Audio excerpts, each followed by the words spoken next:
Kabanata 271. Medyo gamon ang pakiramdam ni Changhe sa mga salita ni Oscar. Gaano man kalakas si Lito, si Young Master Oscar ay isang sikat na martial arts genius sa probinsya. Hindi maging mahirap na talunin siya. Sa sandaling ito, may ingay sa labas ng pinto. Bago pa makapag-react ang mga tao, ilan sa kanilang mga tauhan ang sinipa sa silid. Lito, ang lakas ng loob mong pumasok sa aking Dragon Abyss Martial Arts Library. Pagtingin sa papasok na binata, biglang tumayo si Changhe at sumigaw. Isang mapanuksong ngiti ang sumilay sa gilid ng bibig ni Lito. Binuhat niya ang walang malay na si Sally sa kanyang kaliwang balikat at tuloy-tuloy na naglakad papasok. Hindi siya nagsalita ng kalokohan kay Changhe. Malamig niyang sinulyapan sina Daeong at Randy at sinabing, buhayin ko ang 2 taong ito. Ang kanyang mga mata ay puno ng pagnanasa sa dugo, at sina Daeong at Randy ay natakot. Kuya, kailangan mo akong protektahan. Mababa ang tingin ng batang ito sa Longyuan Martial Arts Arena. Dapat turuan mo siya ng leksyon. Lumuhad si Daeong sa lupa, hinawakan ang hita ni Changhe at umiyak ng mapait. Sinaman siya ng tingin ni Changhe. Ang nakakadismaya na kapatid na ito ay nagdulot ng napakalaking problema. Gayunpaman, hindi rin siya nasisiyahan kay Lito. Anak, mukhang bata ka pa. Masyado kang walang kwenta. How dare you behave wildly in my Dragon Abyss Martial Arts Arena? Tumalon si Changhe at sinabing, gusto kong makita kung napakalakas mo talaga. Pagkatapos nito, itinadyakan ni Changhe ang kanyang mga paa sa lupa, tumalbog, at sinampal si Lito sa tuktok ng kanyang ulo. Ngumiti si Lito. Ang kanyang ekspresyon ay walang katulad na lundo habang casual niyang iniunat ang kanyang kamay. Hong! Nagtama ang 2 palad na nagdulot ng marahas na pagsabog ng hangin. Kailangang sabihin na talagang kamangha-mangha ang paglilinang ni Changhe. Sa kasamaang palad, ang kanyang kalaban ay si Lito. Nagbago ang mukha ni Changhe sa sandaling nakasalubong niya ang palad ni Lito. Malinaw niyang nararamdaman na talagang hindi siya katugma sa lalaking ito. Sa sumunod na segundo, isang malakas na puwersa ang dumating at pinalipad si Changhe. Pang! Malakas siyang bumagsak sa lupa at tumalsik ang isang bibig ng dugo. May lamig sa mga mata ni Lito. Noong una, gusto lang niya ang buhay ni Daeong at ng kanyang anak, ngunit ang pagkilos ni Changhe ngayon ay halatang pumatay sa kanya. Dahil siya ay walang puso, hindi na niya kailangang maging malambot ang puso. Lumapit siya kay Changhe at akmang hahampasin ito ng palad. Biglang isang magandang figure ang hamarang sa kanyang daraanan. Huwag mong sasaktan ang tatay ko. Biglang sumugod si Genmeng at tumayo sa harap ng kanyang ama. Namumula ang mga mata niya at malapit na siyang umiyak.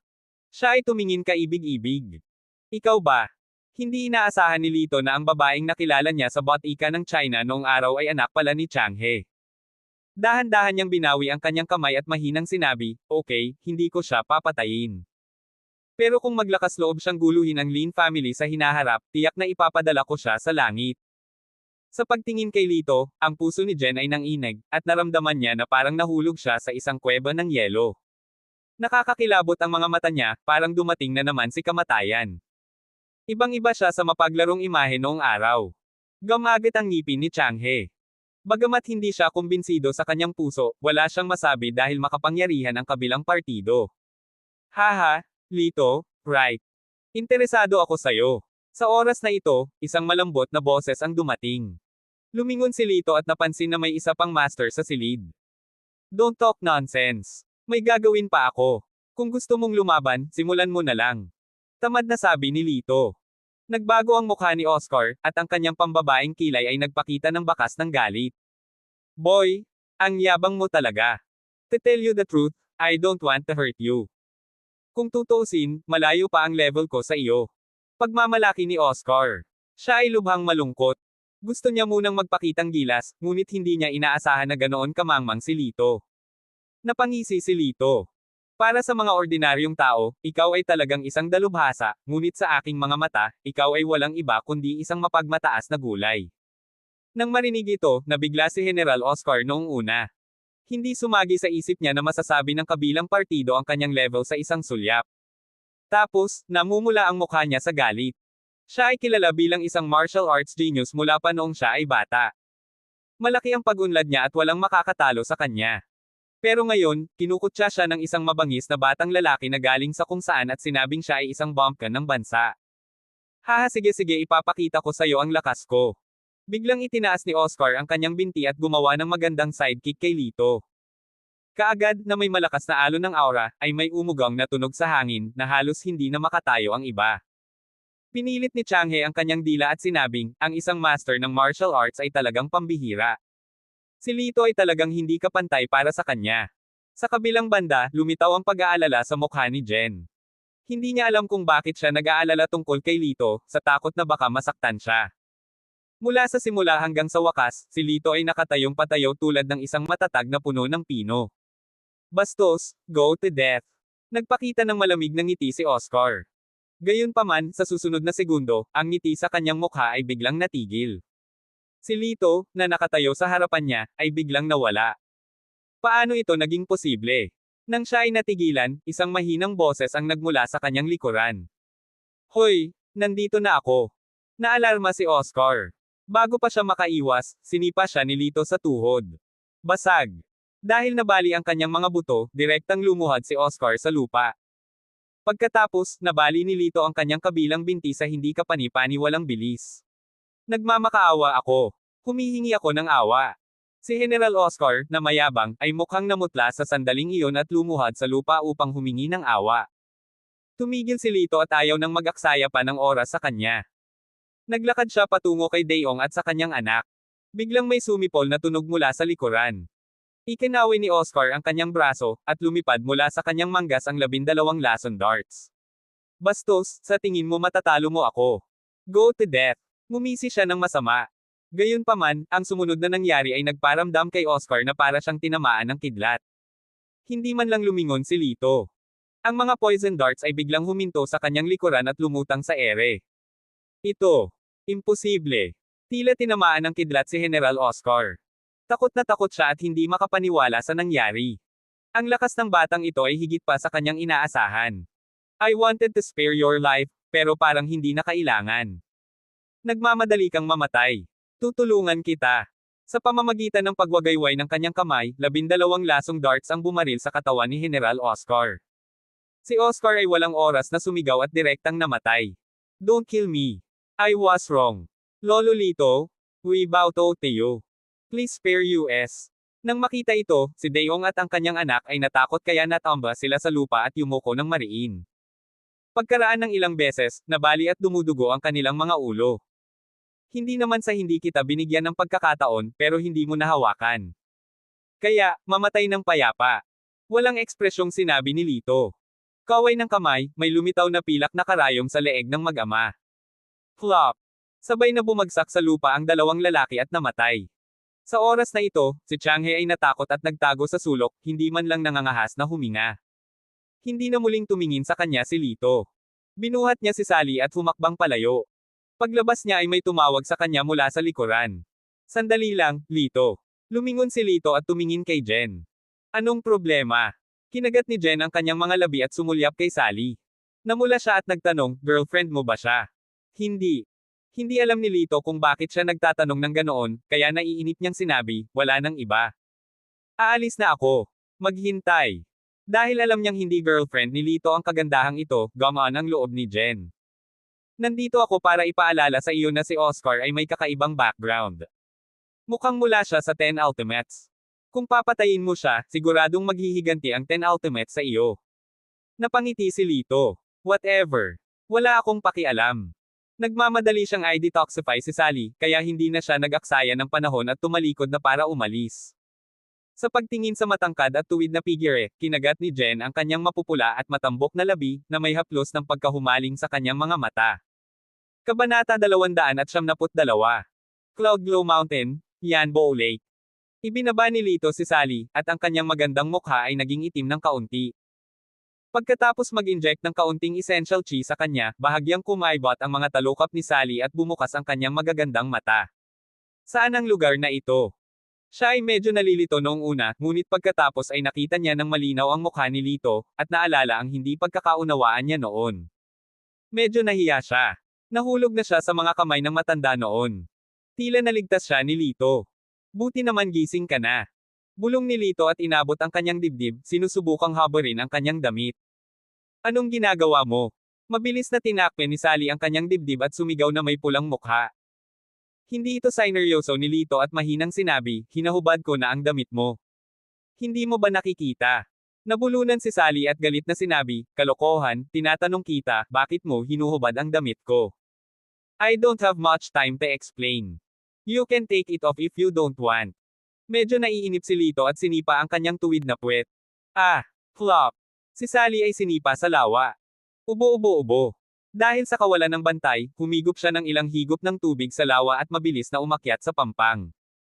Sa sandaling umakyat siya sa dalampasigan, ikinaway ni Lito ang kanyang kamay, at isang puwersa ang tumama sa kanya, na naging dahilan upang siya ay mahulog muli sa tubig. Ubo, ubo, ubo. Lito, bastos ka. Nabulunan at umubo si Sally, nakaramdam ng labis na pagkakamali. Namumula ang kanyang mga mata habang nagmumura kay Lito. Sa sandaling ito, siya ay nasa gulo, ngunit siya ay napaka-sexy. Ang manipis niyang damit ay nakakabit sa kanyang katawan, kitang-kita ang kanyang kurba. Maputi ang balat niya, parang sirena sa tubig. Kumilos si Lito na parang hindi niya narinig. Sa tuwing aakyat siya sa pampang, siya ay dinidiin niya sa tubig. Pagkatapos ng ilang beses na pabalik-balik, si Sally ay napagod na. Uminom siya ng hindi alam ng dami ng tubig sa lawa at iniubo ang lahat. Lubhang hindi komportable ang pakiramdam niya. Sa wakas, binawi ni Lito ang kanyang kamay at sinandok siya mula sa tubig. Pak! Galit na galit si Sally. Sinampal niya si Lito sa mukha at nabulunan ng mga hikbi. Bastos ka, alam mo bang papatay ito ng tao? Hinawakan ni Lito ang kanyang masakit na pisngi at walang magawang sinabi, iniligtas kita. Bastos! Paano mo may iligtas ang mga taong ganito? Huwag mong isipin na madali akong lokohin. Si Sally, na noon pa man ay matikas, ay nanumpa. Bakit ang harsh ng mga salita mo? Puno ng itim na linya ang mukha ni Lito. Then let me ask you, hindi ka pa ba komportable? Natigilan si Sally. Noon lang niya napagtanto na kanina pa pala siya tulala, pero ngayon ay parang gising na siya. Well, hindi naman talaga mahirap. Nag-alinlangan siya at iniisip kung talagang iniligtas siya nito. Umiling si Lito at sinabing, nalason ka ng ghost second. Dapat mong gamitin ang pamamaraang ito para ma-detoxify siya. I can't believe na misunderstood na naman niya ako. Ibinaba ni Sally ang kanyang ulo, hindi matapang na tumingin ng diretso sa mga mata ni Lito. Galit na galit si Lito kaya nagngangalit ang kanyang mga ngipin, ngunit wala siyang magawa. He said Leslie, you count for yourself. Ilang beses kitang niligtas ngayong gabi, pero 2 beses mo akong sinampal. May pagkatao ka pa ba? Ay, hindi ko sinasadya. Well, I can make it up to you. Namula ang mukha ni Sally habang nagkasala siya. Inilagay ni Lito ang kanyang mga kamay sa likod ng kanyang likod at lumapit sa kanya na may mahinang ngiti. Paano mo ako babayaran? Ako muna ang babayaran mo. Ayoko ng pera. Sa pagtingin sa kanyang ekspresyon, ang mukha ni Sally ay namula ng sobrang pula na malapit na itong duguan. Naalala niya ang huli nilang pagkikita, paulit-ulit siyang humingi ng halik. Ngayong gabi, iniligtas ni Lito ang kanyang buhay. Bakit hindi siya halikan? Gayunpaman, ito ang kanyang unang halik. Ang puso ni Sally ay patuloy na nababalot, at halos mamatay na siya sa pag-aalala. Sa pagtingin sa malamig at malayo sa magkasalungat na ekspresyon ni First Miss, nakaramdam ng inis at saya si Lito. Nagbibiro lang siya. Seryoso na naman ba siya? Habang nag-iisip siya, biglang humakbang si Sally at ikinawit ang kanyang leeg gamit ang kanyang mga payat na braso. Isang nakakapreskong halimuyak ang bumalot sa kanya. Sa sumunod na segundo, 2 malambot at mainit na labi ang mahigpit na dumikit sa bibig ni Lito. Nanigas ang katawan ni Lito. Hindi siya isang taong mapagnanasa, ngunit ang isang kagandahang tulad ni Sally ay maaaring hindi kayang labanan ang tukso kahit na siya ay isang santo. Hindi napigilan ng kanyang kamay ang pagdiin sa manipis na baywang ni Sally. Lalong nagdiin ang kanilang mga katawan. Bahagyang nagulat si Sally, at nanginginig ang kanyang magagandang mata. Kung ibang lalaki man iyon, baka nabaliw na siya, ngunit kapag nakaharap si Lito, hindi siya magiging ganoon kalaban. Sa halip, mahihiya siya. Bumibilis ang tibok ng puso niya. Ano ang susunod niyang gagawin? Pero first time niya iyon at hindi niya alam ang gagawin. Nang siya ay nawala sa kanyang pag-iisip, bigla siyang iniwan ni Lito at umatras. Nawala ang hininga ng malakas na lalaki, at naramdaman ni Sally ang pagputok ng kawalan sa kanyang puso. Am I so lack of charm? Or is this guy self-control too good? Dinilaan ni Lito ang kanyang mga labi, at may namamalagi pa ring halimuyak sa kanila. Napakaganda na ng kanyang figure. Ang kanyang figure ay dapat na hubog, manipis, at basa, na ginawa siyang mas kaakit-akit. Kung hindi siya tumigil sa oras, dito niya napatay si Miss Lin.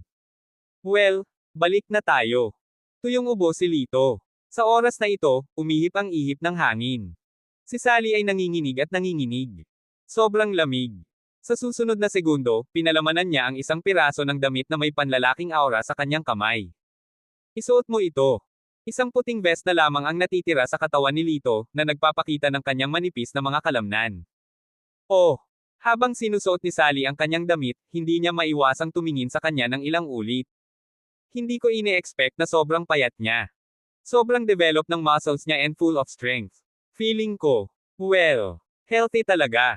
Sa pag-iisip nito, namula si Sally. Habang naliligaw siya sa kanyang pag-iisip, bigla siyang gumaan at binuhat ni Lito. Nang muli siyang lumapit sa aura ng lalaki, hindi na nagpumigla si Sally.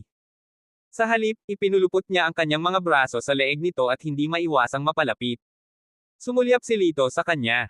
Ipikit mo ang iyong mga mata. Para saan? Kumunat ang noo ni Lito. Bahala ka, basta wag kang sumigaw agad. Ngumuso si Sally. Marami akong nakita. Paano ako makasigaw? Ikaw. Bago pa niya matapos ang kanyang mga salita, nagsimula ng kumilos si Lito. Tumakbo siya at tumalon ng napakabilis, at ang mga tanawin sa paligid ay mabilis na umatras, mas mabilis kaysa sa sports car. Hindi pa nakakita ng ganoong eksena si Sally, kaya napasigaw siya ng malakas. Shut up! Ang ingay-ingay. Sabi ni Lito sa malalim na boses. Oh! Si Sally, na noon pa man ay mayabang, ay kasing masunurin ng isang batang babae sa panahong ito. Tahimik niyang itinikom ang kanyang bibig at ibinaon ang kanyang mukha sa mga bisig ni Lito na parang isang mahiyain at mapagmahal na ibon. Habang sumisipol ang hangin sa kanyang tainga, huminto si Lito pagkaraan ng mga 5 minuto. Uy, Miss Lin? Hanggang kailan mo ba ako hahawakan? Umalangaw-ngaw ang walang magawang boses ni Lito. Biglang natauhan si Sally at nalaman niyang nakarating na siya sa pintuan ng kanyang vilya. Ang bilis naman. Bulong niya sa mahinang boses at walang gana niyang binitawan ang kamay niya. Nakatayo sa malayo sa aura ni Lito, ang pakiramdam ng seguridad ay nawala sa isang iglap. Agad na naramdaman ni Sally ang labis na pagkawala. Hindi alam ni Lito kung ano ang iniisip niya, kaya tumalikod siya at aalis na sana. Lito. Mabilis siyang pinigilan ni Sally. Anong mali? Tumigil si Lito. Namula ang pisngi ni Sally at nauutal, well, salamat. Ay retreat kita ng hapunan sa ibang araw. Hindi na kailangan. Taos-pusong sabi ni Lito. Nakatulong siya kay Sally dahil sa asul na jade na iyon. Kung hindi, hindi na siya nag-abala pang makialam sa negosyo ng ibang tao. Nakatitig sa kanyang umaatres na figure, si Sally ay naipadyak ang kanyang paa sa galit. Itong lalaking hindi marunong mag-enjoy. Bastos. Kabanata 273. Matapos iwan ang pamilya Lin, namasyal si Lito sa kalye. Magsisimula na ang Jiangnan Martial Arts Contest, at halos makaalis na siya papuntang Jiangnan. Kung manalo siya ng kampyonato, makuha niya ang itim na manaka at ang gamot na makakatulong kay Chenner na tanggalin ang nakakagat pusong insect, kailangan lang niya ng isang Heaven Mountain Pure Lotus. Sa pag-iisip nito, hindi niya namamalayan na nakarating siya sa pintuan ng isang bar. Sa sandaling ito, ang bar ay puno ng mga tao. Ang maingay na musika at baluktot na mga figure ay parang isang walang katapusang party. Karamihan sa mga lalaki sa bar ay tumingin sa bar counter. Isang napakagandang dilag ang umiinom ng alak para maibsan ang kanyang kalungkutan. Nakasuot siya ng purple na ghost dress, na nagpapakita ng 2 mahabang snow white legs. Puno ng lungkot ang maganda niyang mukha. Sino ka? Nasaan ka? Medyo lasing na si Lorna Luo, at ang kanyang magagandang mata ay puno ng kalituhan. Habang nagsasalita siya, nagsalin siya ng isa pang baso ng alak. Isang patak ng red wine ang dumaloy sa sulok ng kanyang bibig, dumaan sa kanyang maceland na baba, puting nyebe na leeg, hanggang sa kanyang sexing collarbone, at tuluyang nawala sa matambok na gully. What is this? Dilat na dilat ang mga mata ng mga lalaki. Hindi na sila makapaghintay na sunggaban siya at haburin ang kanyang mga damit. Gayunpaman, hindi alam ni Lorna Luo ang lahat ng ito. Saan kita mahahanap, dakilang bayani? Tiningnan niya ang bagay na nasa kamay niya at bumulong. Sa Snow White palm ay isang ordinaryong plastic button, na mukhang butones ng isang murang kamiseta. Gayunpaman, sa mga mata ni Lorna, ang mga butones dito ay mas mahalaga kaysa sa isang brilyante na may parehong laki. Noong gabing iyon, sa bar na ito, masama ang pakiramdam niya at aksidenteng nalasing. Siya ay kinidnap ng mga masasamang tao. Pagkatapos, iniligtas siya ng isang lalaki at dinala siya sa isang maliit na inn. Noon ay wala siyang malay, ngunit hindi siya pinagsasamantalahan ng lalaki. Alam ni Lorna ang kanyang alindog. Kahit sinong lalaki sa mundo ay sabik na angkinan siya kapag nakita niya siya sa oras na iyon. Ngunit iba ang bayaning nagligtas sa kanya sa lahat ng mabahong lalaki. Sa kasamaang palad, umalis lang siya nang hindi nag-iiwan ng pangalan o numero. Sa panahong ito, tila nabaliw si Lorna. Pinagkatiwalaan niya ang maraming ahensya ng tiktik at maging ang kanyang mga kaibigan sa istasyon ng pulisya na hanapin siya, ngunit wala silang nakita. Who are you? Hindi na ba tayo magkikita pa sa buhay na ito? Sa pag-iisip ng posibilidad na ito, naramdaman ni Lorna na malapit nang madudurog ang kanyang puso. Isang luha ang dumaloy sa kanyang pisngi. Gulp! Nagsalin siya ng isa pang baso ng red wine, maingat na inilagay ang butones, tumayo, at natisod. Hehe, kausap ko kayo. Ang swerte nyo ngayong gabi. Sa tabi niya, nakangiting sabi ng isang lalaking may baluktot na bibig. Anong ibig mong sabihin? Hindi mo kilala ang babaeng iyon, di ba? Siya ang amo ng beauty salon ni Lorna na si Lorna Luo. Bagamat bata pa siya at kasing ganda ng isang engkanto, babae pa rin siyang presidente. Sabi ng lalaking masama ang bibig sabay ngiti ng masama. Naglalaway ang iba at nagniningning ang mga mata. Kung makikitulog ka sa babaeng ganito ka-level, mamamatay ka sa ilalim ng bulaklak ng peony. Ang romantikong maging multo. Sa sandaling lumabas si Lorna sa bar, pinalibutan siya ng tatlong lalaki. Beauty, bakit ang aga mong aalis? Inumis tayo. Nakangiting sabi ng lalaking nakapout. Sino ka? Umalis ka sa dinadaanan ko. Si Lorna ay nagsimulang magpatakbo ng isang kumpanya mula noong siya ay 16 na taong gulang. Sa nakalipas na ilang taon, nagkaroon siya ng pambihirang momentum. Sa harap ng panliligalig ng mga tao, hindi siya mahiyain gaya ng mga ordinaryong babae. Nako, medyo mainit ang ulo ng batang babae. Gusto ko lang ng paminta na katulad mo. Nakakakilig. Habang nagsasalita sila, nagsimulang manligaw ang tatlong lalaki kay Lorna. Pak! Itinaas ni Lorna ang kanyang kamay at sinampal sa mukha ang lalaki. She shouted, "Sino ka? How dare you touch me? How dare you hit me? I will not spare you tonight." Tinakpin ng lalaki ang kanyang mukha gamit ang kanyang mga kamay at nagliliyab sa galit. Kasama ang dalawa pang tao, hinailan nila si Lorna patungo sa eskinita. Tulong! Tulong! Medyo madaming tao sa paligid. Sumigaw si Lorna para humingi ng tulong, ngunit walang nang ahas na sumulong. Ang tatlong taong ito ay mga sikat na lokal na ruffian sa paligid na may mga kriminal na puwersa sa likod nila. Bagamat maraming tao ang nagnanasa sa hitsura ni Lorna, walang gustong magkaroon ng gulo. Si Lorna ay labis na nagsisi. Dapat ay dinala niya ang mga bodyguard niya. Hoy! Isang boses ang dumating. Nakita ng lalaking may baluktot na bibig ang isang binata na tamad na nakasandal sa bakana ng eskinita, nakatago ang mukha sa dilim. Maligaw ka. Huwag mong sayangin ang oras ko. Galit na nagmura ang lalaki. Sa mga mata niya, isa lang itong gangster sa kalye. I'll give you a choice. Let her go and get out of here. Or sasaktan kita hanggang di ko makaya. You have to let her go. Pumili ka. Lumabas si Lito mula sa mga anino at tinitigan ang lalaking may baluktot na bibig sa kanyang maliwanag na itim na mga mata. Hahaha. Nang makita nilang tatlo si Lito, tumawa sila ng malakas. Brat. Wala ka pang ang hibla ng buhok sa bibig mo, gusto mo pa ring maging bayani at magligtas ng kagandahan. Tumikim ang lalaking malaki ang bibig, at lalo pang umikot ang bibig. Kung gusto mong maging bayani, gagawin kitang asong oso. Mga kapatid, baliin mo ang kanyang mga paa. Hinawakan ng may balbas na lalaki si Lorna habang ang dalawa pa ay itinaas ang kanilang mga kamao at sinuntok patungo sa tiyan ni Lito. Humikab si Lito. Wala siyang panahon para paglaruan ang mga hamak na ito. Itinaas niya ang kanyang paa at sinipa ito sa natural at walang pidgel na paraan. May dalawang muffled sounds. Sa dalawang hiyawan, lumipad ang dalawa ng 5 metro at bumagsak ng husto sa lupa. Ouch! Nabali ang tadyang ko. Tumawag ka ng ambulansya. Nang marinig ang kahabag-habag na pag-ungol ng kanyang kasama, tumalon ang mga asul na ugat sa mukha ng nakasaydelip na lalaki. Galit niyang sabi, "Good boy, you have some skills. Kahit gaano ka kalakas, harangin mo ba ang kutsilyo?" Pagkatapos nito, naglabas siya ng isang makintab na punyal at sinaksak ito sa tiyan ni Lito. May mabangis na ngiti sa kanyang mukha, ngunit sa sumunod na segundo, natigil ang kanyang ngiti. Iniunat ni Lito ang kanyang kamay at hinawakan ang punyal. Paano ito posible? Puno ng kilabot ang lalaking may baluktot na bibig. Hinala niya na hindi tao ang nakatayo sa harapan niya. Talagang hinawakan niya ang punyal gamit ang kanyang mga kamay, at walang patak ng dugo. Kusya aang. Naputol ang punyal mula sa gitna. Sa sumunod na segundo, ang kalahati ng punyal ay tumusok sa kanyang hita. Ah! Sa isang sigaw ay tinakpan ng lalaki ang kanyang dagwang hita at diretsong bumagsak. Hindi siya pinansin ni Lito at naglakad para alalayan si Lorna, na malapit ng matamba. Anak, patay ka. Alam mo ba kung sino kami? Kung may lakas ka ng loob, sabihin mo sa akin ang pangalan mo. Lito Argel, kailangan mo ba ang aking numero ng telepono?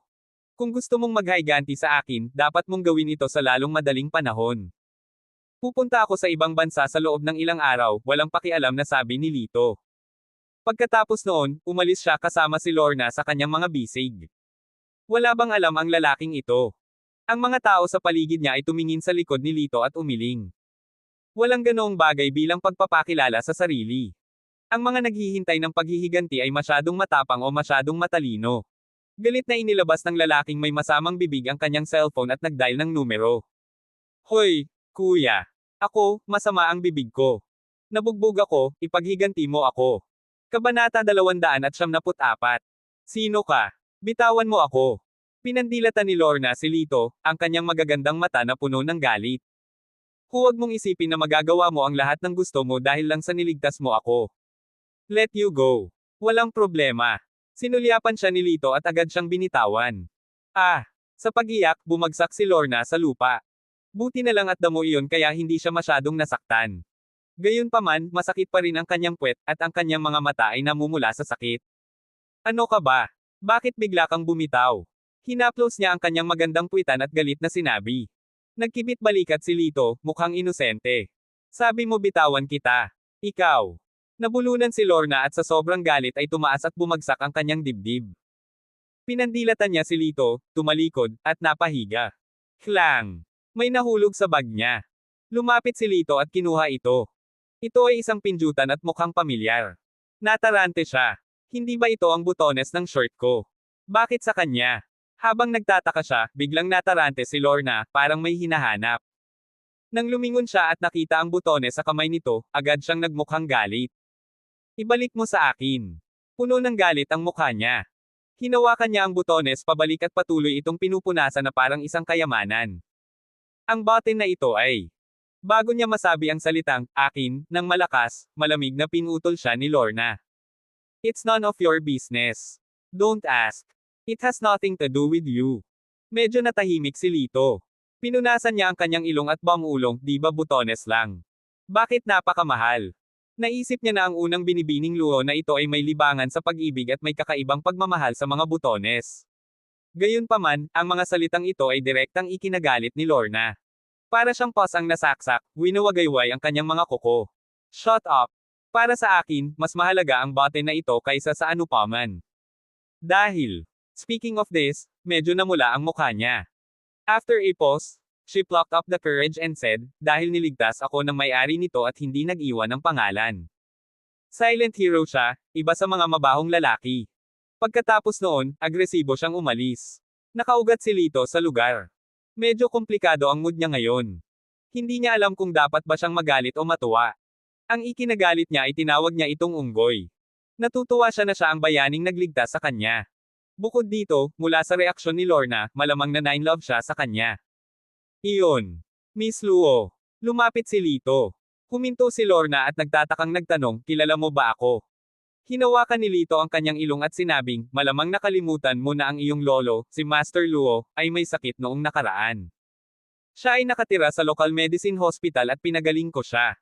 Napakunot ang noo ni Lorna at naalala. Sa wakas ay naalala niya na ang kanyang saloobin sa kanya ay bumuti ng kaunti, ngunit ito ay malamig pa rin. I want to remind you na may 3 grupo lang ng mga taong nanunood sa iyo dito. Mas mabuting umalis ka na kaagad. Sinulyapan ni Lito ang mga malisyosong lalaking iyon. Kung hindi dahil sa kanya, matagal na silang kumilos. Talaga. Biglang nanginig si Lorna, at isang patong ng malamig na pawis ang lumitaw sa kanyang puting noo. Then, what should I do? I'm drunk. I can't drive. Pagkatapos noon, tumingin siya kay Lito. Well, Dr. Argel, pwede mo ba akong bigyan ng favor at iuwi mo ako? Haha, paano ako qualified? Di ba sinabi mo lang na gulo lang ako ng mabahong lalaki? Nagpahangin si Lito. Please, iuwi mo na ako. I'll ask Lolo to send you some good things. Nagmamakaawa si Lorna sa mahinang boses, na nagparamdam sa mga tao na para silang kinagat ng pusa. Bumilis ang tibok ng puso ni Lito. Tama, si Joey Luo ay isang antique master. Maaaring mayroon siyang mga espiritual na bato sa kanyang mga kamay, kaya bakit hindi niya subukan ang kanyang kapalaran? Well, it's a deal. Asan ang sasakyan mo? Simpleng sagot ni Lito. Inilibot ni Lorna ang kanyang mga mata sa kanya, hinamak siya sa kanyang puso. Humph! Isa talaga siyang nakakakita ng pera. Pagkaraan ng ilang sandali, dumating si Lito sa kanyang bahay kasama si Lorna. Ang bilya ay maliwanag na naiilawan. Pagkapasok niya sa pinto, lumabas si Joey Luo family na may hawak na tasa ng tsaa. Lito, bakit kasama mo si Lorna? Sinabi sa kanya ni Lorna ang nangyari sa bar na may diretsyong mukha. Lubos ang pasasalamat ni Joey. Lito, maraming salamat sa pagkakataong ito, ngunit hindi komportable para sa amin na magkaroon ng mga bisita sa bahay ngayon. Mangyaring tawagan ako. Ililibre kita ng hapunan sa ibang araw. Salamat ng formal. Kinawian ni Lito ang kanyang kamay at nakangiting sinabi, Master Luo, masyado kang mabait. Isang pirasong cake lang. Pupunta ako sa Jiangnan Province sa loob ng 2 araw. Natatakot ako na wala akong oras. Hindi mo na kailangang magpasalamat sa akin. Pupunta ka ba sa Jiangnan? Nang marinig iyon, bahagyang kumislap ang mga mata ni Luo family Joey. Tumango si Lito. Sandali lang, Lorna. Pumunta ka at batiin mo muna si Lito. Nagmamadaling pumasok si Luo family Joey sa reception room. Naramdaman ni Lito na kakaiba ang reaksyon ni Joey, kaya ginamit niya ang kanyang X-ray vision. May 2 seryosong sundalo na nakaupo sa gitna ng pulong. Sa paghusga sa badge sa kanilang mga balikat, pareho silang koronel. Pumasok si Joey. Isa sa mga kwadradong sundalo ang tumayo at nakasimangot. Kuya Luo, makakaisip ka ba ng solusyon? Kung hindi mo kaya, magpapadala ako ng isang tao na mag-escort sa iyo ng may mga baril. Sa likod niya, umiling ang mukha ng mabilog na sundalo at sinabing, Rene, hindi mo alam ang paraan ng mga taong iyon. Kahit na mayroon silang mga rocket launcher, maaaring hindi nila maitago ang mga bagay, lalo na ang mga baril. Napakunot ang kilay ni Renehi na sumimangot. Hoy, ano ang dapat nating gawin? Iniutos na ang mga bagay ay dapat ipadala sa Jiangnan Military Region. Kahit na kailangan nating isakripisyo ang buhay ng lahat, ang gawain ay dapat makumplito. Mga kasama, may mungkahi ako. Sa oras na ito, sinabi ni Luo family Joey, bakit hindi tayo maghanap ng ordinaryong tao at dalhin ang mga bagay doon nang walang nakakapansin? Isang ordinaryong tao. Elder Luo, may kandidato ka na ba? Nagmamadaling tanong ni Rene. Tumango si Joey. Ang batang dumating kanina ay tinatawag na Lito. Isa siyang doktor at maaasahan. Pupunta siya sa Jiangnan Province. Bakit hindi natin siya hayaang gawin ito? Okay lang ba ito? Sino ang taong iyon? Maasahan ba siya? Sumimangot ang bilog na mukha ng opisyal. May magandang impresyon si Joey kay Lito. Tinapik niya ang kanyang dibdib at sinabing, absolutely reliable. Hoy, huwag ka nang mag-alinlangan pa. Special treatment. Mukhang ito lang ang paraan. Sandaling nag-isip ang 2 kawal at tumango. Lumabas si Joey at sinabi kay Lito, Lito, may problema ako sa iyo. Tiyak na tinanggihan ito ni Lito sa kanyang puso. Pumunta siya sa Jiangnan City para sa isang importanteng bagay, kaya ayaw niyang makisali sa mga magugulong bagay na ito. Sinundan niya si Joey sa reception room, handang hintayin itong magsalita at direktang tanggihan siya. Sa oras na ito, pinindot ni Joey ang isang mekanismo, binuksan ang sekretong compartment, at naglabas ng isang kahon na gawa sa kahoy. Bago niya mabuksan ang kahon, nakita na ni Lito ang laman ng kahon sa pamamagitan ng kanyang X-ray vision. Huminga siya ng malalim at lumiit ang kanyang mga mata. Mga katamtamang espiritual na bato. Sa loob ng kahon na gawa sa kahoy, mayroong isang batong jade green na kasing laki ng kamao. Puno ito ng spiritual chi at talagang isang medium level na spiritual stone. Bumibilis ang kanyang paghinga, at malapit nang tumalon ang kanyang puso. Hindi niya inaasahan na may mga panggitnang antas na espiritual na bato sa sekular na mundo. Tuwang-tuwang din nilaan niya ang kanyang mga labi at hiling na sana ay makuha niya ito kaagad. Kung mayroong ganoong espiritual na bato, ang Shang Garden ay madaling maging isang fairyland sa kaparangan ng libu-libong ektarya. Lito, ang susunod mong narinig at nakita ay dapat itago. Binuksan ni Joey ang kahon at seryosong sinabi. Nagkibit balikat si Lito. Sige, alam ko. Gusto mong ihatid ko ang batong ito sa Jiangnan Military Region. Nang marinig ito, biglang nagbago ang mukha ng dalawang opisyal. Sa isang iglap, dalawang itim na pistola ang itinutok sa templo ni Lito. Basag. Kinarga ang pistol. Paano mo nalaman? Sabihin mo sa akin, sino ang nagpadala sa iyo dito? Matigas na tanong ni Rene. Kabanata 275. Hindi naman kinabahan si Lito. Ngumiti siya at sinabing, walang nagpadala sa akin dito. Narinig ko sa labas. Nagsisinungaling ka. Paano mo narinig ang napakakapal na pinto? Hindi makapaniwalang sigaw ni Rene. Ngumisi si Lito. I'm not lying. You can't do it, but it doesn't mean na hindi ko na kaya. Lito. Isang patong ng malamig na pawis ang lumitaw sa noo ni Joey. Umiling siya kay Lito. Obviously, pinapaalalahanan niya siya na huwag saktan ang 2 taong ito. Kumilos si Lito na parang hindi niya ito nakita at nagpatuloy, maniwala ka man o hindi, ipapaputok ko ang baril mo sa isang galaw. Nang marinig ito, natigilan si Rene sa una at saka humagalpak ng tawa. Boy, masyado kang mayabang. Gun is our soldier's life. Do you think it is so easy to take it? Sa tabi niya, nagpakita rin ng mapang-asar na panunuya ang bilog na mukha na opisyal. Umiling si Joey at bumantong hininga. Sayang, itong si Lito ay bata pa at agresibo. Naglakas loob siyang makipaglaban sa isang sundalo. Natatakot akong matatalo siya. Gayunpaman, ang sumunod na nangyari ay nagulat sa 3 taong naroroon. Ikinawi ni Lito ang kanyang kamay, at nawala ang baril sa kamay ni Rene. Klang klang klang. Lumitaw ang baril sa kamay ni Lito. Natanggal ang mga bala at isa-isang bumagsak sa lupa. Nagbago ang ekspresyon ng mukha ng sundalong bilog. Akmang hihilahin na niya ang gatilyo, nakaramdam siya ng pananakit sa kanyang palso at ang baril sa kanyang kamay ay inagaw ni Lito.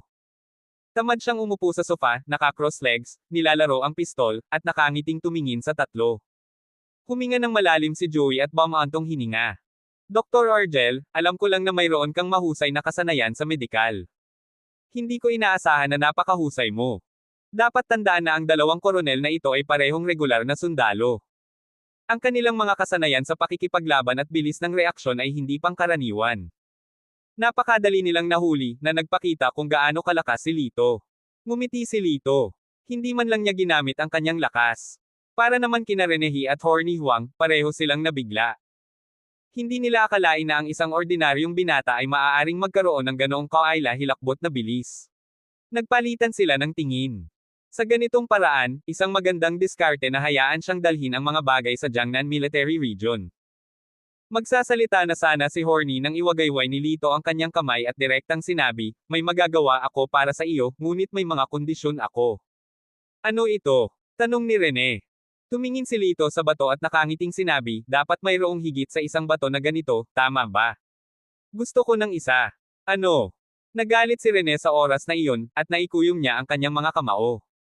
We spent a lot of effort to find only 2 pieces, and you want 1. Masyado kang mayabang. Hindi namin maibigay ang bato, pero kung pera, mabuti. Ayoko ng pera.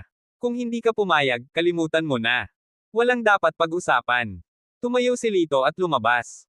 Sa kalagitnaan, lumingon siya at sinabing, kung sumasang-ayon ka sa aking mga tuntunin, masisiguro kung ligtas na may hahatid ang mga bagay. Pagkatapos noon ay lumabas na siya. Sandaling natahimik ang 3 tao sa kwarto. Sa sandaling ito, biglang tumunog ang cellphone ni Rene. Hoy! Pagkatapos ng tawag ay mas naging seryoso ang mukha ni Rene. Ano ang sinabi ni Naldo Siang? Sabik na tanong ni Horny. Napakabigat ng tono ni Rene.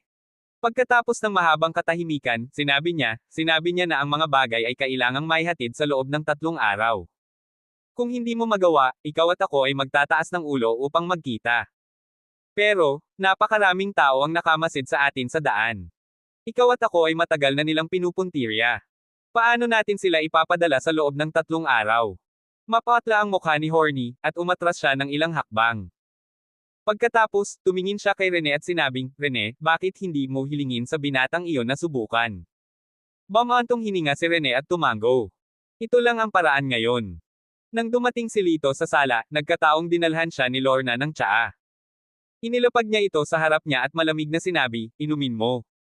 Sumulyap si Lito sa kanya at malungkot na sinabi, Hoy, Miss Luo, niligtas kita kahit papaano. Hindi ka ba maaaring maging mas mabait? Bumantong hininga si Lorna, pinilipit ang kanyang slim waist, at umalis. Napangiti si Lito at nag-isip, kung sasabihin ko sa kanya na ako ang dakilang bayani na hindi niya makakalimutan, ano ang magiging reaksyon niya? Sa sandaling ito, lumabas si Joey at ang dalawang sundalo. Lito, bakit hindi tayo mag-usap? Sabi ng pamilyang Luo. Ibinaba ni Lito ang kanyang tasa ng tsaa at tumayo. Walang dapat pag-usapan. Sinabi ko na sa iyo ang mga kondisyon ko. Kung hindi mo kaya, may gagawin pa ako. Aalis na ako. Pagkatapos nito, dumiretso siya sa pinto nang hindi na hinintay ang sagot niya. Sige, sumasang-ayon ako sa mga tuntunin mo. Biglang sumigaw si Rene. Sa isang tabi, kinindatan siya ni Horny. Umiling si Rene at walang magawa, I have no choice. Let's go all out. Bahagyang ngumiti si Lito. Kung gayon ito ay isang pakikitungo. Pagkatapos, bumalik sila sa reception room. Kinuha ni Horny ang isang relo at ibinigay kay Lito. Isuot mo ito. Ito ay isang positioning device na nakakonekta sa satellite. Lagi ka naming mahahanap. Kapag nasuot mo na ito, hindi ka na makakapunta doon maliban kung may password ka. Masasabi ni Lito sa isang sulyap na ito ay hindi lamang isang aparato sa lokasyon, kundi isang maliit na bomba. Ito ay sapat na malakas na pumutok hanggang sa mamatay. Siyempre, para sa kanya, hindi banta ang bagay na ito. Habang pinapanood siyang isinusuot ang kanyang relo, nabuhayan ng loob sina Rene at Horny na ibinigay sa kanya ang kahon na gawa sa kahoy. Seryosong sinabi ni Rene, ipadala ang mga bagay sa Jiangnan Military Region sa loob ng 3 araw, sa kamay ni Major General George Ge. Tumango si Lito, iwinagayway ang kanyang kamay, tumalikod, at umalis. Talaga bang magaan ang pakiramdam mo? Ibigay mo sa kanya ang mga gamit, kung sakaling. Hindi maiwasang mag-alala si Joey. Rene said with a gloomy face, walang kung. Kung ano man ang mangyari, ang relo sa kanyang kamay ay direktang sasabog, at ang mga tao at bagay ay mawawala sa mundong ito. Ano? Nagulat si Joey. Hindi niya inaasahan na bomba ang relo. Agad niyang pinagsisihan na si Lito ang kanyang tagapagligtas. Kung may nangyaring mali, hindi ba't katumbas ito ng pananakit sa kanya? Umalis si Lito sa tahanan ng pamilya Luo at naglalakad nang biglang tumunog ang kanyang telepono. Isang masamang boses ang nagmula sa kabilang panig. Uy, ikaw ba si Lito? Ako, sino ka? Sabi ni Lito. Don't worry about who I am. Nasa pintuan ng bar. Sinaktan mo ba sila? Mabangis na sabi ng lalaki. Ngumiti si Lito. Ako nga. Gusto mo ba silang ipaghiganti? Ibigay mo sa akin ang address. Pupunta ako ngayon. Sandaling huminto ang lalaki sa tapat. Haha, boy, you are quite self-aware. Aba, sa likod ng pinto ng bar na yan. Hihintayin kita. Makalipas ang 10 minuto. Sa likod ng pinto ng bar. Sa sandaling lumakad si Lito, napalibutan siya ng isang grupo ng mga tao. Don't talk. Is it guy? Lumabas ang isang kalbong lalaki na may sigarilyo sa bibig at tinanong ang lalaking may tungkod sa tabi niya. Siya nga. Kuya Nando, itong lalaking ito ang bumugbog sa amin ng husto. Kailangan mo kaming ipaghiganti. Nagngangalit ang kanyang mga ngipin, wala siyang ibang hinangad kundi ang patayin si Lito. Sinampal ni Brother Nando ang ulo ng baluktot na bibig at iniluwa ang isang subo ng plema. Basura! Hindi mo man lang matatalo ang ganyang rookie. How dare you follow me? Kuya Nando, huwag mo siyang maliitin. Kung tutuusin, napakagaling niya sa martial arts. Iniisip ang mga dating kakayahan ni Lito, nakaramdam siya ng matagal na takot. Hoy, tapos na ba kayo sa pag-aaway nyo? Kung gusto nyo ng away, bilasan nyo. I'm very busy. Pinag-cross ni Lito ang kanyang mga braso sa kanyang dibdib at naiinip na sinabi. Kinailangan niyang bumalik para maglinis at pumunta sa Jiangnan. Wala siyang oras na mag-aksaya sa mga gangster na ito. Brat, you have guts. Wala pang nangahas na magsalita sa akin sa ganoong tono. Itinapon ni Brother Nando ang upos ng sigarilyo at tinatak ng malakas ang kanyang mga daliri sa paa. Ikinawin niya ang kanyang kamay at sinabi, mga kapatid, pumunta at tadtere ng taong ito at itapon sa ilog upang pakainin ang mga isda. Saglit, 7 o 8 tao ang sumugod kay Lito na may mga machete sa kanilang mga kamay. Kabanata 276. Sa harap ng kamakaway na machete, nakatayo si Lito sa kinaroroonan niya, kalmado at tahimik. Kuya Nando. He pouted at bumulong sa tenga ni Brother Nando. Nagbago ang mukha ni Brother Nando, at ang kanyang mga mata ay puno ng kahalayan. Sumigaw siya, teka lang, kung tatawagin mo ang dating dilag at hahayaan akong makipaglaro sa kanya, maaari kong iligtas ang iyong buhay. You'll spare me. Haha, you're not qualified to do that. Inilibot ni Lito ang kanyang mga mata sa kanya. Good, good, good. Nililigawan mo si kamatayan. Pagbibigyan ko ang hiling mo. Galit na galit si Kuya Nando. Pagkatapos niyang sumigaw, dumating na ang machete sa harapan ni Lito at akmang puputulan siya. He grinned fiercely and said, "Little Bastos, how dare you show off in front of me? Hindi kita papatayin." Gayunpaman, sa sumunod na segundo, si Lito ay tumapak ng husto sa lupa. Hong! Ang konkretong sahig ay agad na napunit, at ang mga lalaking may mga kutsilyo ay direktang pinalipad. Ito. Nang makita ang eksenang ito, kinusot ng husto ni Brother Nando ang kanyang mga mata upang matiyak na wala siyang nakikitang mga bagay. Anong klaseng martial arts ito? Is it an immortal? Even the movie don't dare to act like this, di ba? A bunch of good-for-nothings, bumangon ka agad at ipagpatuloy ang pagpuputol. Medyo natakot din si Brother Nando sa oras na ito, ngunit hindi siya naniniwala sa kasamaan. Galit siyang umungol. Kuya Nando. Parang nabali yung paa ko.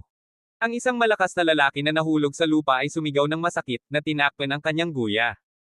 Tinakpin din ng iba ang mga bukong-bukong o tuhod at napahiyaw sa sakit. Sa isang kisap mata, 8 tao ang ganap na nalipol.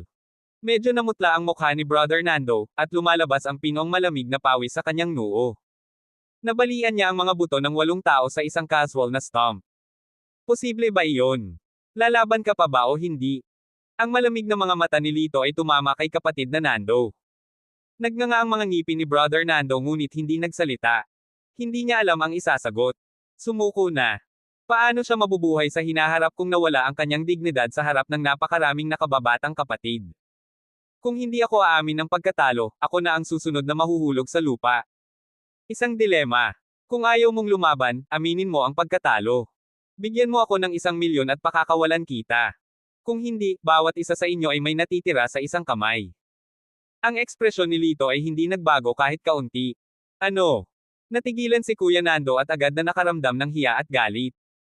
Itinuro niya si Lito at sinabing, "Anak, lagi akong nang blackmail sa iba. How dare you blackmail me? Alam mo ba kung sino ang backer ko? I'm scared to death." Ngumisi si Lito at nakangiting sinabi, "Sabihin mo sa akin, tingnan natin kung matatakot ako hanggang mamatay." Okay, makinig kang mabuti. Ibinuga ni Brother Nando ang kanyang dibdib at buong pagmamalaki na sinabi, "Ang aking tagapagtaguyod ay ang pinakamalaking martial arts club sa Badoc City, ang may-ari ng Longyuan Martial Arts Club, si Chang Hemeng. Siya ang aking tiyuhin. Hanggat tumawag ako, hindi mabilang na mga martial artist ang lalapit at dudurugin ka hanggang sa abo." Nang marinig ito, tumahimik si Lito.